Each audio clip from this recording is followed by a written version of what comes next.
Well, good morning. Good morning, Father. Thank you.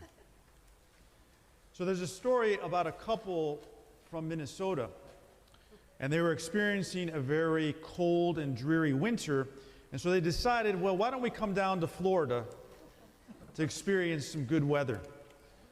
And they said, well, why don't we see if we can stay at the hotel where we honeymooned 20 years earlier? So they made the arrangements. The only little hiccup was the fact that they couldn't get on the same flight. And so they agreed that the husband was going to travel down to Florida on Thursday, and then on the next day, on Friday, the wife would follow. And so the husband arrives safely. He goes to the hotel, he checks in, and he decides to send his wife an email letting her know that he arrived safely. Well, he inadvertently made a very small mistake. He left out a letter in her email address.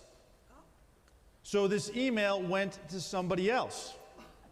Now, the recipient of the email was a woman in Houston, Texas, who earlier that morning had buried her husband. Her husband was a minister.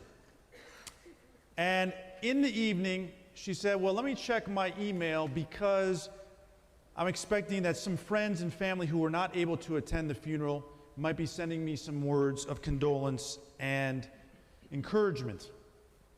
Well, needless to say, when she opened up the first email, she fainted.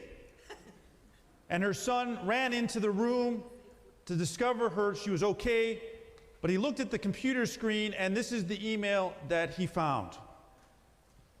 To my loving wife, I've arrived. I know you're surprised to hear from me.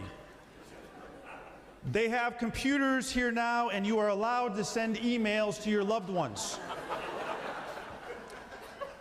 I've just arrived and been checked in. I see that everything has been prepared for your arrival tomorrow. Looking forward to seeing you then.